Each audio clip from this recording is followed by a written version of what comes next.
गुजरात दौरे पर हैं। फिलहाल सानंद से अब तस्वीरें सामने आ रही हैं। सीधे 10 प्रोजेक्ट पर काम हो रहा है। केन्स और माइक्रोन के प्रोजेक्ट भी इसी का हिस्सा है। सेमीकंडक्टर चिप डिजाइन और मैन्युफैक्चरिंग में आत्मनिर्भरता के लिए ध्रुव 64 जैसा आधुनिक माइक्रो प्रोसेसर विकसित किया है। इससे 5G infrastructure, automotive electronics, industrial automation ऐसे अनेक सेक्टर्स के लिए हमें एक अपना सुरक्षित प्रोसेसर प्लेटफॉर्म मिला है।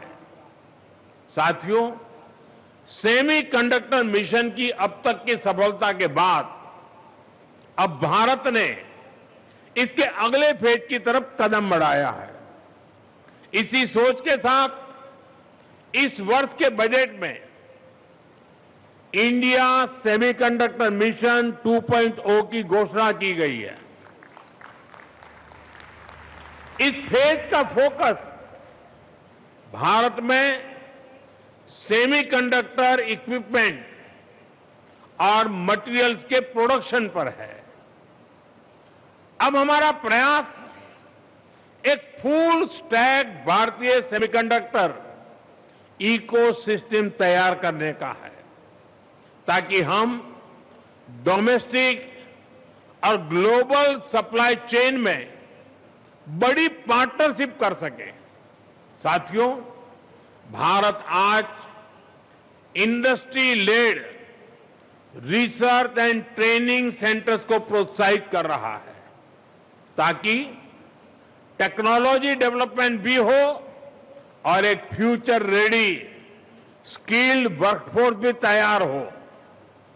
बहुत जल्द ही देश में 85,000 से अधिक डिजाइन प्रोफेशनल्स तैयार करने के लिए लक्ष्य को प्राप्त कर लिया जाएगा। साथ ही पूरे इकोसिस्टम की जरूरतों को देखते हुए प्रोफेशनल्स की ट्रेनिंग की भी व्यवस्था की जा रही है।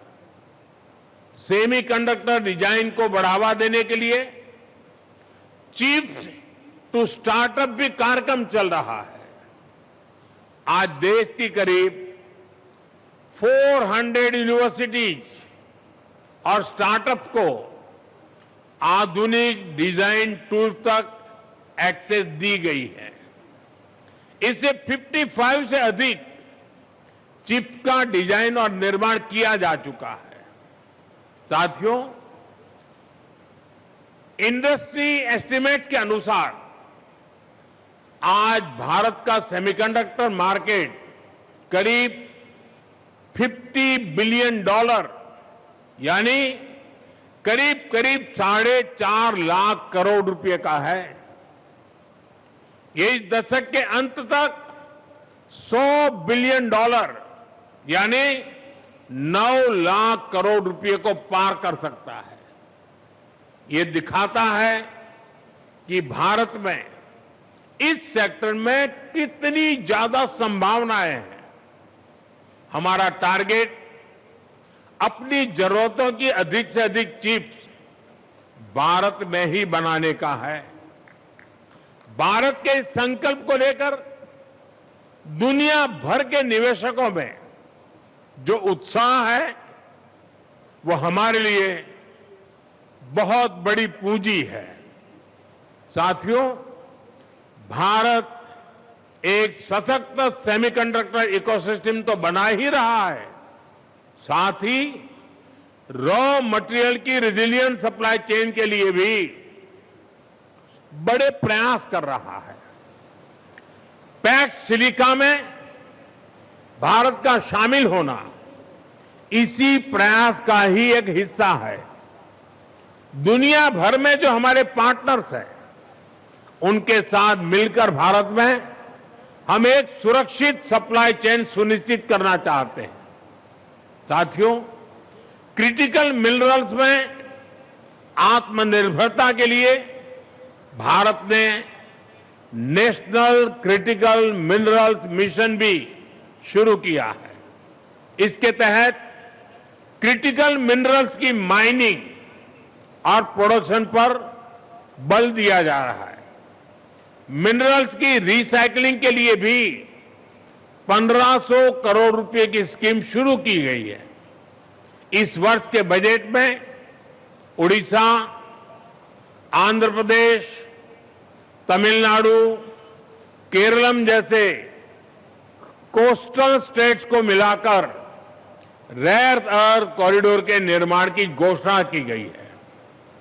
ये कॉरिडोर एक ऐसा इंटीग्रेटेड नेटवर्क होगा जो माइनिंग, रिफाइनिंग और मैन्युफैक्चरिंग की एक सशक्त चेन बनाएगा।